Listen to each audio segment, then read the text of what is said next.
Bismillahirrahmanirrahim. Assalamualaikum warahmatullahi wabarakatuh. Alhamdulillahi rabbil alamin.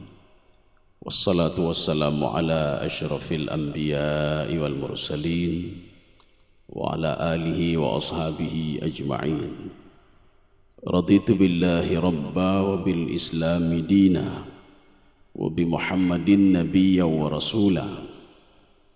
Rabbi shrah li sadri wa yassir li amri wahlul 'uqdatam min lisani yafqahu qawli. Allahumma ij'al jam'ana hadha jam'an marhuma wa tafarruqana min ba'dihi tafarruqan ma'suma. Kaum muslimin sidang jamaah subuh yang dirahmati Allah.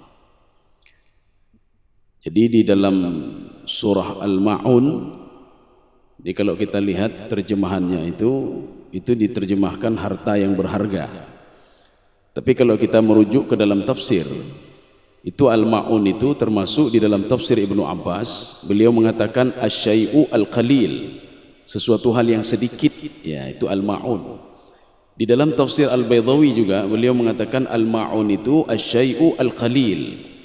Karena itu berasal dari kata ma'nun. Ma'nun itu qalil, sedikit. Jadi artinya dari hal yang sedikit dia bakhil, dia bisa dilaknat oleh Allah Subhanahu wa taala. Jadi bukan hal yang banyak, tidak. Jadi Al-Ma'un itu sedikit. Maka surah Al-Ma'un ini ada yang mengatakan namanya surah At-Takdzib. Jadi Syekh Tantawi dalam tafsir beliau mengatakan ini surah ini namanya juga nama lainnya surah At-Takdzib, pembangkangan. Di dalam tafsir lain juga ini surah Al-Ma'un itu dikatakan surah Ar-Ra'aita. Jadi kalau ada surah Ar-Ra'aita berarti itu surah Al-Ma'un. Ada yang mengatakan juga namanya adalah surah Ad-Din. Ad-Din itu kita jangan terbayang agama saja, tidak. Di dalam tafsir Al-Baydawi, Ad-Din itu diartikan Al-Aqaid, Al-Aqidah. Ad-Din satu. Yang kedua, Ad-Din itu Yaumul Ba'thi, hari kebangkitan. Jadi kita menafsirkan Ad-Din itu menurut konteks ayat itu sendiri. Ketika kita melihat Malik Yaumiddin, ada yang membaca Malik Yaumiddin. Konteks din di situ itu diterjemahkan, ditafsirkan hari kebangkitan. Jadi Allah itu yang menguasai hari kebangkitan. Lakum dinukum waliyadin. Din di situ dipahami sebagai akidah. Jadi akidah saya begini, akidah kalian begitu. Jadi tidak sama akidah kita. Akidah. Kemudian ad-din dalam konteks pada ayat ini, ara'aital ladzi yukadzibu bid-din, ya. Itu din itu artinya yaumul ba'thi, hari kebangkitan. Kaum muslimin sedang jemaah yang dirahmati Allah. Makanya di dalam surah Al-Ma'un ini ada dua kelompok, jadi kita pilah-pilah. Ada dua kelompok yang dilaknat oleh Allah Subhanahu wa taala. Kelompok yang pertama, a'udzu billahi minasyaitonir rajim. Bismillahirrahmanirrahim. Ara'aital ladzi yukadzibu bid-din. Jadi ini walaupun di sini hamzah didahului dengan hamzah. Hamzah itu artinya istifham, kata tanya. Tidak semua kata tanya di dalam Al-Quran itu membutuhkan jawaban, kecuali kata tanya antara manusia dengan manusia. Jadi kalau seandainya kata tanya dari Allah, itu namanya istifham khabari, namanya kata tanya yang tidak membutuhkan pada jawaban. Nanti ada manusia sama manusia bertanya satu sama lainnya, itu butuh jawaban, Pak. Itu namanya istifham insya'i. Mana contohnya? Ketika penduduk surga dan neraka mereka berdialog, ma salakakum fi sakar, kenapa masuk ke dalam neraka sakar? Dijawab oleh penduduk neraka, qalu lam nakun minal musallin, kami tidak salat. Tetapi istifham yang ada di dalam Al-Quran ketika Allah Subhanahu wa taala bertanya kepada siapapun, itu tidak butuhkan pada jawaban, Pak. Ya, contohnya ara'aital ladzi yukadzibu bid-din. Makanya sebagian penafsir itu menafsirkan hamzah pertanyaan Allah itu dengan makna ta'ajub. Jadi pemahamannya begini, saya heran kata Allah. Saya heran melihat kenapa ada sekelompok orang yang tidak yakin kepada hari kebangkitan. Ini makna ini adalah gaya bahasa khabari namanya, Pak. Tidak butuh kepada jawaban. Tidak butuh ara'aita, apakah engkau melihat hai Muhammad? Dijawab oleh Muhammad ya dan tidak, tidak. Tidak butuh kepada jawaban ya dan tidak. Makanya pemahaman ara'aita itu dimaknai dengan hal arafta sa'u'allimuka wahai Muhammad, akan saya ajarkan kamu hai Muhammad, saya beritahukan kepada kamu hai Muhammad, siapa orang yang tidak yakin kepada hari kebangkitan. Artinya kelompok ini dilaknat oleh Allah. Ini kelompok yang pertama. Fadzalikal ladzi yad'ul yatim. Jadi yang pertama itu yad'u di situ di dalam tafsir Ibnu Katsir dan di dalam tafsir At-Tabari itu ada beberapa komponen yang masuk ke dalam yad'u. Yang pertama ya'khudhu haqqahu.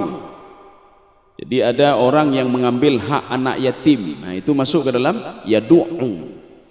Makanya di dalam ayat lain itu dihubung-hubungkan dengan al-mirath. Mirath itu apa? Hak waris. Maka sebagian orang ada yang mengambil hak anak yatim. Ya, mengambil hak anak yatim. Ada anak yatim sudah dapat hak dia dalam warisan tapi diambil oleh walinya. Ini termasuk kelompok yang dilaknat oleh Allah Subhanahu wa taala. Ini yang pertama.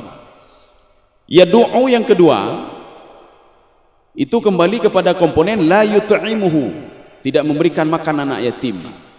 Ini di dalam tafsir Ibnu Katsir dan At-Tabari. Makanya kelompok yang tidak memberikan makan anak yatim termasuk kelompok yang dilaknat juga oleh Allah Subhanahu wa taala, itu masuk ke dalam kelompok yad'ul yatim. Yang kedua. Yang ketiga, wala yuhsin ilaihi, tidak berbuat baik kepada anak yatim. Kalau kita merujuk ke dalam tafsir Sawi, Imam Sawi mengatakan ini ayat ini nuzilat fi Abi Jahal, diturunkan untuk Abu Jahal, au As bin Wa'il, untuk As bin Wa'il. Abu Jahal memang orang yang kaya sekali. Jadi makanya kenapa Imam At-Tantawi mengatakan ini ceritanya ini apa? Halul musyrikin, tentang keadaan orang-orang musyrik. Kita juga jangan salah. Ketika ayat ini cerita tentang orang musyrik, cerita tentang Abu Jahal, cerita tentang As bin Wa'il, itu berarti bukan Allah tidak berdialog dengan kita, tidak. Itu bukan berarti ayat itu bukan untuk kita, tidak, jangan salah.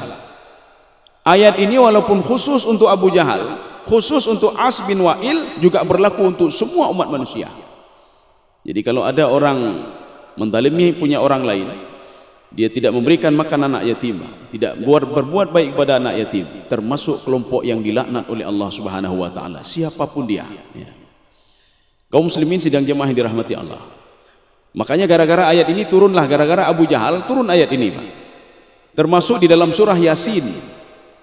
Ketika Abu Jahal melihat Abu Bakar As-Siddiq sedang memberikan makan anak yatim, fakir miskin, apa kata Abu Jahal? Anut'imu man law yasha'ullahu at'amah. Wahai Abu Jahal, wahai Abu Bakar, untuk apa kamu kasih makan anak yatim? Apakah Tuhanmu tidak sanggup memberikan makan anak yatim? Apakah ibadah mereka selama ini tidak bisa menjamin makanan mereka? Yang kita anda jawab memang. Bagaimana mau kita jawab? Tapi jawaban ini dijawab oleh sangat bijak sekali oleh Abu Bakar As-Siddiq. Mungkin kalau kita dipertanyakan demikian kita goyang juga. Artinya apa? Untuk apa beribadah? Untuk apa salat? Untuk apa itu kalau tetap yatim, tidak diberikan makan oleh Allah dan lain sebagainya? Ini pertanyaan Abu Jahal. Ketika itu dijawab oleh Abu Bakar As-Siddiq. Ini mereka ini fakir, miskin, yatim, mereka sedang diuji oleh Allah Subhanahu wa taala. Jadi artinya di dalam tafsir Baitawi, Imam Baitawi mengatakan begini, Pak. Sayang atau tidak sayangnya Allah kepada seorang hamba itu bukan dilihat pada hartanya, tidak. Makanya ada kelompok nanti mengatakan fa ammal insanu idza mabtalahu rabbuhu fa akramahu wa na'amahu fa yaqulu rabbi akraman. Ada kelompok mengatakan Allah sayang sekali kepada saya, Allah memberikan harta yang banyak kepada saya. Ada satu kelompok lagi mengatakan faqadara alaihi rizqah, rezekinya itu diberikan sedikit oleh Allah, padahal dia ahli ibadah. Dia mengatakan Rabbi ahanan, Allah tidak sayang lagi sama saya. Saya beribadah, saya salat tahajud, saya baca Al-Quran, saya salat sunnah. Tapi kenapa rezeki saya sedikit sekali? Allah tidak sayang lagi sama saya. Dijawab oleh Allah, kalah. Itu dua-dua yang kalian ucapkan itu tidak benar, kata Allah. Tidak benar orang banyak harta berarti saya sayang kepada dia, tidak benar. Tidak benar orang yang sedikit harta berarti saya benci kepada dia, tidak benar itu, kata Allah. Tidak benar itu. Ya. Makanya Imam Al-Baydawi dalam tafsir beliau, apa kata beliau? Allah sayang kepada seorang hamba dan benci kepada seorang hamba gara-gara dua hal. Yang pertama, sayang kepada seorang hamba fit ta'ah, ketika seorang hamba itu taat kepada Allah, dia menjalankan perintah Allah, dia meninggalkan apa yang dilarang oleh Allah. Disinilah kecintaan Allah kepada seorang hamba itu. Dan Allah benci kepada seorang hamba fil maksiyah, ketika seorang itu berbuat maksiat. Jadi dia tidak mendengar perintah Allah, dia menjalankan apa yang dilarang oleh Allah Subhanahu wa taala. Kaum muslimin sidang jamaah yang dirahmati Allah. Ini artinya kelompok yang pertama ini, Pak. Fadzalikal ladzi yad'ul yatim wa la yahuddu ala ta'amil miskin. Ini digandengkan dua ini, Pak. Artinya tidak hanya saja kepada anak yatim, tetapi juga wala yahuddu ala ta'amil miskin. Yahuddu, Syekh Tantawi dalam tafsir beliau, itu beliau mengatakan yahuddu itu sama seperti Imam Jalalain dalam tafsirnya juga. Yahuddu itu maknanya yahuthu. Yahuthu, dia tidak mau membantu orang miskin dan mengompori orang lain untuk tidak membantu juga orang miskin. Ya, ini yahuddu namanya. Sama seperti bakhil. Bakhil itu ada dua model. Bakhil yang pertama itu bakhil biasa namanya. Sehingga di dalam Al-Quran itu disebutkan dalam hadis itu al-bukhlu, atau dalam Al-Quran al-bukhlu, dalam hadis al-bakhil. Itu maknanya apa? Dia tidak mau mengeluarkan kewajibannya atau hak orang lain tidak mau dikeluarkan, seperti zakat. Itu bakhil namanya. Satu lagi ada level bakhil yang level tinggi, Pak. Itu namanya asy-syahyu. Asy-syuhu, ya, asy-syuhu.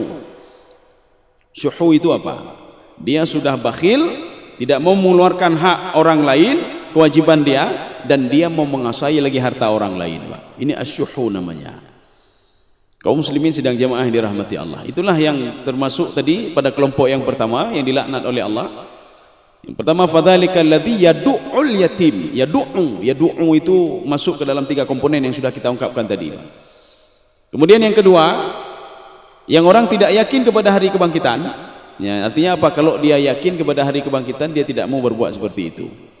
Dia tidak mau wala yahuddu ala ta'amil miskin. Jadi dia pasti memperhatikan orang-orang miskin, dan dia tidak memotivasi orang lain untuk tidak memberikan makan kepada orang-orang miskin. Ini kelompok pertama. Ini kelompok yang kedua sekarang. Ini yang parah ini, Pak. Fawailul lil musallin. Fa ini adalah fa sababiyah. Jadi artinya apa? Orang yang ibadah, orang yang salat. Makanya musallin di sini di dalam tafsir As-Sa'di, al-multazimuna bis salah. Orang yang betul-betul salat, ya, walaupun dia betul-betul salat, tetapi dia itu fawailun, dia dilaknat oleh Allah Subhanahu wa taala. Wail itu bukan neraka, tidak. Neraka tidak ada yang namanya wail. Wail itu kalau di dalam bahasa Arab itu ad-du'a'u bil halak. Itu sebuah doa untuk kehancuran, ya. Satu. Yang kedua, di dalam tafsir Ibnu Abbas, wail itu adalah wadin fi jahannam, sebuah lembah yang berada di dalam neraka jahannam. Wail itu bukan nama neraka, tidak. Tidak ada neraka wail, tetapi lembah yang ada di neraka itu namanya wail, Pak. Kalau neraka itu kan 7, Pak. Jahannam, ladha, sa'ir, sakar, jahim, hutama, hawiyah. Jadi yang paling tinggi itu paling ringan. Jahannam, ladha, sa'ir, sakar, jahim, hutama, hawiyah paling bawah. Makanya orang-orang munafik itu fid darkil asfali minan nar, paling bawah sekali dia di neraka hawiyah. Artinya apa? Siksaannya lebih dahsyat dibandingkan yang paling atas itu, Pak. Tapi kalau surga itu dia naik ke atas terus, surga ke atas terus, Pak. Sehingga surga paling atas itu namanya al-firdaus. Makanya Rasulullah menyuruh kita untuk utlubul firdaus, mintalah surga firdaus. Jangan minta yang di bawah-bawah, tapi minta yang paling atas.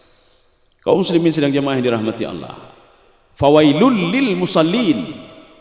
Orang salat tapi dia celaka, ya, Pak. Artinya apa? Ini kelompok kedua yang dilaknat oleh Allah Subhanahu wa taala. Yang pertama, kenapa dia celaka? Alladzina hum an salatihim sahun. Jadi Imam Sawi dalam tafsir beliau, apa kata beliau? Untung saja ayat ini Allah mengungkapkannya dengan alladzina hum an salatihim sahun, bukan fi salatihim sahun. Kalau fi salatihim sahun, orang yang tidak khusyuk dalam ibadah juga dilaknat oleh Allah. Tapi untung saja ayat ini tidak fi tetapi an salatihim sahun. Di sini muncul beberapa tafsiran ulama tafsir terhadap ayat ini. Apa yang dimaksudkan dengan an salatihim sahun? Ibnu Abbas yang pertama mengomentari ayat ini. Apa kata Ibnu Abbas?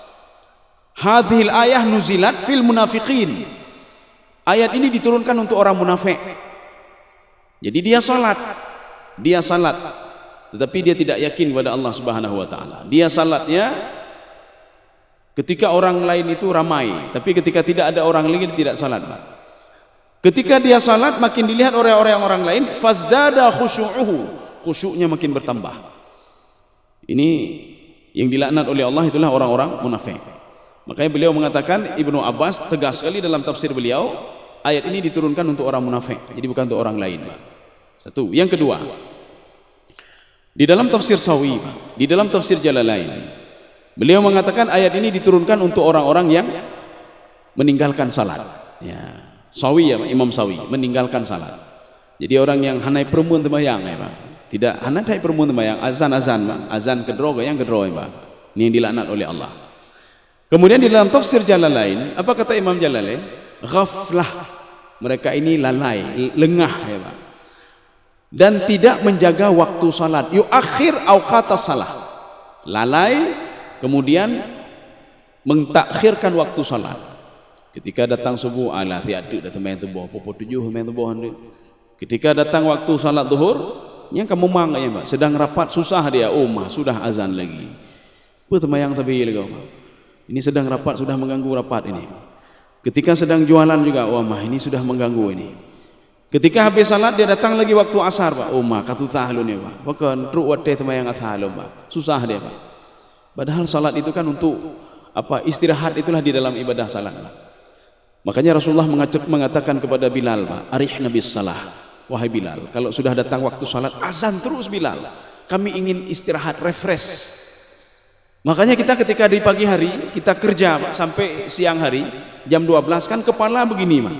Makanya Allah memanggil kita refresh dulu, kata Allah, kamu salat dulu. Makanya kalau orang-orang yang benar-benar salat, ketika salat itu tenang sekali jiwa dia Pak, tenang sekali. Kemudian lanjutkan lagi aktivitas, kata Allah. Ini kelompok yang kedua yang dilaknat oleh Allah, mereka salat tapi dilaknat oleh Allah. Kalau kita lihat versi Imam Ibnu Abbas, orang munafik. Kalau kita lihat versi Jalalain, siapa saja dia? Munafikkah dia? Atau orang-orang muslimkah dia yang melalaikan ibadah salat dan mengakhirkan waktu salat Pak? Ini termasuk kelompok fawailul lil musallin. Artinya apa? Hanai bohyum ba Allah Pak. Ketika dipanggil oleh Allah hanai bohyum, Allah henti undang. Tapi ketika didatangkan musibah nanti baru dia teringat kepada Allah. Ya Allah, dia minta maaf Pak, dia laki, ya Allah tolong saya. Ya ketika musibah dia minta tolong kepada Allah. Ketika dia sedang senang dengan dunia dipanggil oleh Allah Subhanahu wa taala, mai permundan Pak, hanai permundan Pak. Sudah, ini yang pertama, orang salat tapi tidak diberikan nilai oleh Allah. Alladzina hum yuraun. Ini asal kalimatnya yuraiun ya. Ini asal kalimatnya yuraiun. Tetapi di dalam Al-Qur'an tidak ada bacaan yuraiun. Ya, yang ada bacaannya yuraun walaupun asal katanya adalah yuraiun. Apa itu yuraiun atau yuraun? Dia melakukan ibadah, dia melakukan aktivitas. Yuraun berasal dari kalimat ra'a yara, dilihat oleh orang lain Pak. Artinya apa? Dia bukan karena Allah Pak. Ibadahnya bukan karena Allah Subhanahu wa taala. Jadi makanya kalau nanti kita ada orang meninggal Pak, ya ada orang meninggal. Ni pegah de linong ada yang hai bang nejak gede bek hana moh tagai, bek hana mangat tagai. Itu kita pergi ke tempat orang meninggal itu bukan gara-gara Allah, maka karena Allah bek hana moh Pak. Bek hana moh dengan tetangga. Makanya nanti ketika di padang mahsyar nanti Ada di dalam sebuah hadis qudsi, ketika dia minta, ya Allah mana pahala saya? Allah mengatakan, kamu beribadah gara-gara siapa? Bukan gara-gara saya. Minta sama orang yang kamu banggakan dulu, minta sama dia, jangan minta sama saya. Minta sama Pak Kecil, kamu pergi ke sana gara-gara Pak Kecil, bukan gara-gara saya, kata Allah. Ini ada acara di masjid, di Pengah Lindang, hai bang, nejak gede, paling enggak nemat-mat parang dua ge, nangke kursi dua ge, ni aweh juga. Yang lekeh pahala dia bawa orang BKM masjid ni, bang. Jangan minta sama saya, kata Allah. Minta sama mereka, jangan minta sama saya. Ada orang salat yang supaya dilihat oleh orang lain, jangan minta pahala sama saya, kata Allah Subhanahu wa taala. Ya, ini orang ini sia-sia saja dia melakukan ibadah. Kalau ibadah itu indikasinya apa? Yuraun. Dua. Yang ketiga, ya ini yang sesuai dengan judul ayatnya tadi, al-maun, Pak. Wa yamna'unal ma'un. Ma'un itu di dalam tafsir Ibnu Abbas, asyai'u al-qalil, sesuatu hal yang kecil. Seperti apa? Seperti jarum, benang dan lain sebagainya. Artinya Ibnu Abbas ingin mengatakan begini, di dalam hal yang kecil saja dia bakhil, apalagi dalam hal yang besar. Jarum saja ketika kita pinjam dia bakhil, benang ketika kita pinjam dia bakhil, itu saja dia bakhil, apalagi hal-hal yang besar. Maka ini namanya al-ma'un. Maka kelompok seperti ini, yang bakhil ini jangan pernah harap bisa masuk ke dalam surga, walaupun dia seorang ahli ibadah. Jadi makanya ada orang dia kredit pada hartanya, padahal itu kewajiban dia untuk membayar zakat. Makanya kalau ada seorang ahli ibadah dia tidak membayar zakat, maka ketika nanti di padang mahsyar ada seekor ular namanya Syuja Akra namanya, lahu dhabibatani. Ada seekor ular namanya Syuja'un Akra nama dia. Dia punya 2 ekor, ekornya 2. Ini ular ini ketika dibangkitkan, seorang ahli ibadah itu heran kenapa ular itu terus mengejar dia. Sampai-sampai ahli ibadah itu mengatakan, kenapa kamu kejar saya? Apa urusan saya dengan kamu? Dijawab oleh Syuja' Akra tadi, Pak, ana kanzuka wa ana maluka. Saya adalah pembendaharaanmu, saya adalah hartamu yang kamu simpan, tidak engkau berikan kepada orang lain. Hak orang lain tidak engkau berikan. Terus dia kejar, Pak. Sehingga orang lain sibuk dengan catatan amal ibadahnya, dia sibuk dengan ular itu, Pak. Apa yang dilakukan oleh ular itu, Pak? Fayakhudhu bilah mazataihi. Jadi 2 mulut orang tadi itu dirobek oleh ular tadi, Pak. Terus begitu, setelah hancur dirobek lagi, Pak. Orang lain sibuk dengan ini bagaimana catatan amal saya. Sedangkan orang ahli ibadah yang bakhil tadi, ini bagaimana ular ini bisa supaya tidak mendekati saya. Kaum muslimin sedang jamaah yang dirahmati Allah. Jadi makanya Allah mengatakan berdialog dengan neraka, Pak, di dalam sebuah hadis qudsi. Orang bakhil tidak boleh masuk ke dalam sorga. Jadi bukan neraka, di sorga, Pak. Orang bakhil tidak boleh masuk ke dalam sorga. Rasulullah juga berpesan demikian, Pak. Orang bakhil tidak boleh masuk ke dalam sorga. Hanya dia mau dalam sorga, Pak, walaupun seorang ahli ibadah dia. Jadi makanya bakhil itu kan ada 2. Bakhil biasa itu namanya al-bukhlu. Kalau bakhil yang luar biasa itu namanya apa? Asyuhu. Jadi sama juga seperti dermawan. Kita selalu terbayang kalau dermawan itu harus memberikan harta yang banyak, maka nilainya tinggi di sisi Allah Subhanahu wa taala. Kita jangan salah paham dulu. Makanya ibadah itu bukan pada banyaknya, tidak. Wah, hebat sekali si fulan. Kenapa? Dia sudah beribadah dari jam 12 malam, salat tahajud sampai subuh. Hebat sekali dia.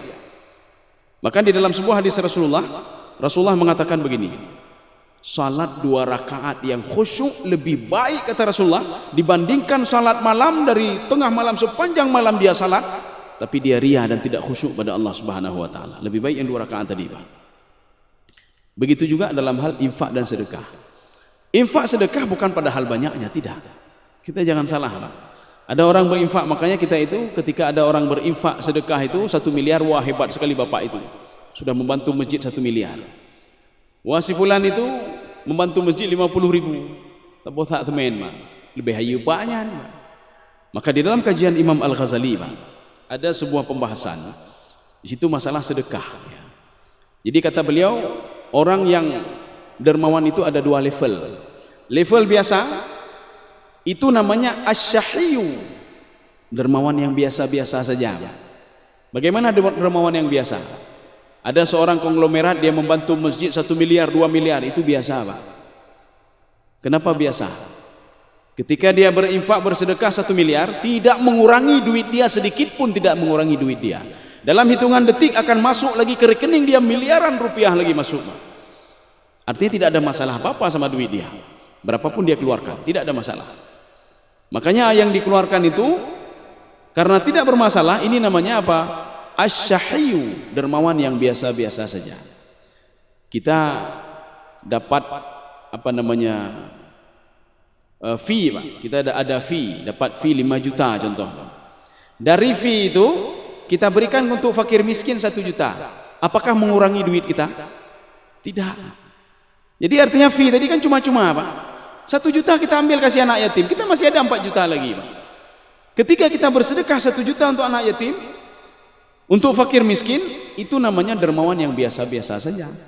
Kita ambil 1 miliar berikan pada orang lain, itu biasa-biasa saja. Kenapa? Di rekening kita itu ada miliaran lagi duit, ada triliunan duit lagi, Pak, yang tidak mengurangi duit kita sedikit pun. Satu. Yang kedua, kata Imam Ghazali, Pak, ada dermawan yang luar biasa, Pak. Dermawan yang luar biasa. Makanya sedekah itu dilihat dari yang kita keluarkan itu bagaimana. Bukan nilai, bukan banyaknya, tidak, tapi nilainya bagaimana. Ada seorang cleaning service ya. Jadi dia itu membersihkan masjid, bersihkan ini, bersihkan itu, dapat duit dia 20.000. Jadi paginya dia kerja, sore dikasih duit sama BKM, ini 20.000. Dia senangnya luar biasa 20.000 tadi, Pak. Dia rencananya ini asar maghrib saya pulang nanti, saya belikan apa sayur untuk anak atau ikan asin untuk makan malam nanti. Saya beli beras segini, kemudian saya beli apa lagi sayur-sayuran untuk makan. Alhamdulillah sudah ada rezeki saya 20.000. Tapi tiba-tiba ketika maghrib itu diumumkan oleh BKM, ini kita ada bantuan untuk buat ini, buat toilet dan lain sebagainya. Siapa mau bantu? Yang tadi itu dia 20.000, gimana ini? Saya mau bantu cuma 20.000, kemudian saya butuh sekali kepada duit ini. Ini anak saya sedang menunggu di rumah ini, 20.000 ini sedang menunggu.